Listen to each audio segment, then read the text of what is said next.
Assalamualaikum warahmatullahi wabarakatuh. Nama saya M. Hafiz Dalimunte. Nomor induk mahasiswa saya 19051511022. Saya di sini akan menjelaskan tentang bab 5 dari pelajaran PKN yang berjudul Harmoni, Kewajiban dan Hak Negara dan Warga Negara dalam Demokrasi yang bersumber pada Kedaulatan Rakyat dan Musyawarah untuk Mufakat. Check it out.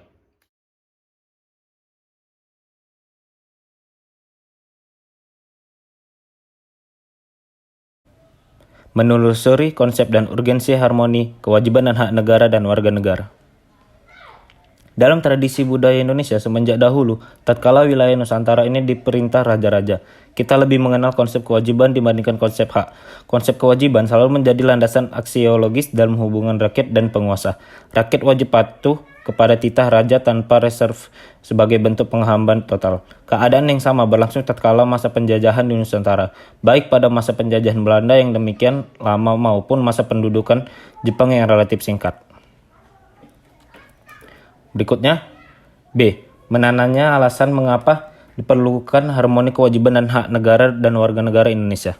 Bahwa tradisi budaya Indonesia semenjak zaman kerajaan-kerajaan di Nusantara lebih mengenal konsep kewajiban dibandingkan konsep hak. Mekanismenya adalah kepatuhan tanpa reserve rakyat terhadap penguasa, dalam hal ini raja atau sultan, sebagai bentuk penghambaan secara total.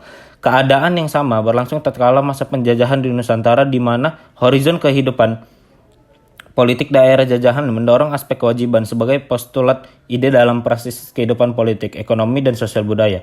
Dua kekuatan inilah yang mengkonstruksi pemikiran rakyat di Nusantara untuk mendepankan kewajiban dan dalam batas-batas tertentu, merupakan pemolehan hak walaupun pada kenyataan bersifat temporal karena sebagai terekam dalam Max Havelaar, rakyat yang tertindas akhirnya memberontak menuntut hak-hak mereka. Yang ketiga, menggali sumber historis, sosiologis, politik tentang harmoni, kewajiban, dan hak negara dan warga negara Indonesia. Pertama, sumber historis. Magna Carta 1215. Piagam perjanjian antara Raja John dan Inggris dengan para bangsawan. Isinya adalah pemberian jaminan beberapa hak oleh raja kepada para bangsawan beserta keturunannya, seperti hak untuk tidak dipenjarakan tanpa adanya pemeriksaan pengadilan. Jaminan itu diberikan sebagai balasan atas bantuan biaya pemerintahan yang telah diberikan oleh para bangsawan. Sejak saat itu, jaminan hak tersebut berkembang dan menjadi bagian dari sistem konstitusional Inggris. Habis itu, Revolusi Amerika 1276. Perang kemerdekaan rakyat Amerika Serikat melawan penjajahan Inggris disebut Revolusi Amerika. Declaration of Independence atau Deklarasi Kemerdekaan Amerika Serikat menjadi negara merdeka tanggal 4 Juli 1776 merupakan hasil dari revolusi ini. Revolusi Prancis 1789. Revolusi Prancis adalah bentuk perlawanan rakyat Prancis kepada rajanya sendiri yang telah bertindak sewenang-wenang dan absolut. Konsep ini pertama kali diperkenalkan oleh Presiden Amerika Serikat, Franklin D. Roosevelt. Keempat macam kebebasan itu meliputi kebebasan untuk beragam, kebebasan untuk berbicara, dan kebebasan dari kemerawatan. Yang kedua, sumber sosiologis.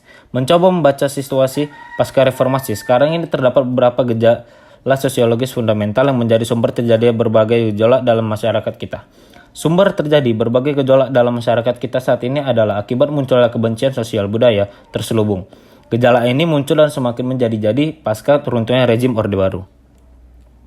Yang ketiga, sumber politik. Sumber politik yang mendasari dinamika kewajiban dan hak negara dan warga negara Indonesia adalah proses dan hasil perubahan Undang-Undang Dasar Negara Republik Indonesia 1945 yang terjadi pada era reformasi. Pada awal era reformasi pertengahan, muncul berbagai tuntutan reformasi di masyarakat. Tuntutan tersebut disampaikan oleh berbagai komponen bangsa. Masih ingatkah Anda butir-butir yang menjadi tuntutan reformasi itu? Berapa tuntutan reformasi itu? Adalah yang pertama, mengamandemen Undang-Undang NRI 1945. Yang kedua, penghapusan doktrin Dwi Fungsi Angkatan Bersenjata Republik Indonesia. Yang ketiga, menegakkan supremasi hukuman, penghormatan hak asasi manusia atau HAM. Yang keempat, melakukan desentralisasi dan hubungan yang adil antara pusat dan daerah. Yang kelima, otonomi daerah. Dan keenam, mewujudkan kebebasan pers. Dan yang terakhir, mewujudkan kehidupan demokrasi. Yang D. Membangun argumen tentang dinamika dan tantangan harmoni kewajiban dan hak negara dan warga negara. Aturan dasar ihwal, pendidikan dan kebudayaan, serta ilmu pengetahuan dan teknologi. Aturan dasar ihwal, perekonomian nasional dan kesejahteraan nasional, sosial. Yang ketiga, aturan dasar ihwal, usaha pertahanan dan keamanan negara. Yang keempat, aturan dasar ihwal, hak dan kewajiban asasi manusia. Yang E. Mendeskripsikan esensi dan urgensi harmoni kewajiban dan hak negara dan warga negara. Yang pertama agama, kedua pendidikan dan kebudayaan, yang ketiga perekonomian nasional dan kesejahteraan rakyat, dan keempat pertahanan keamanan. Dan yang terakhir, bab F, rangkuman tentang harmoni kewajiban dan hak negara dan warga negara.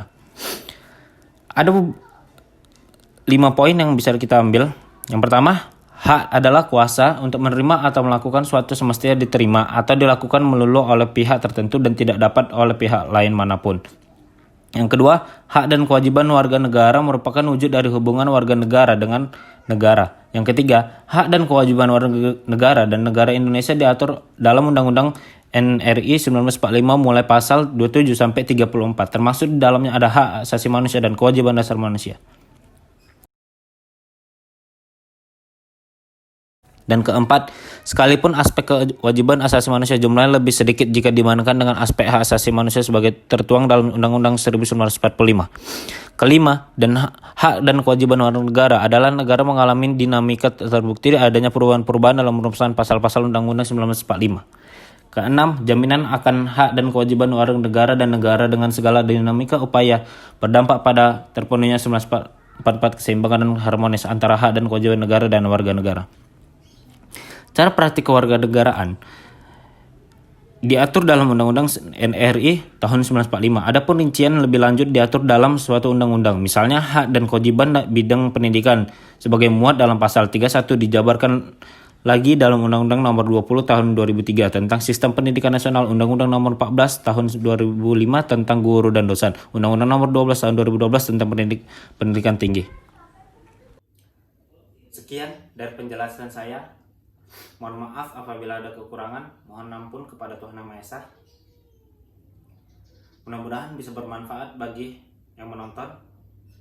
Wabillahi taufiq wal hidayah. Assalamualaikum warahmatullahi wabarakatuh.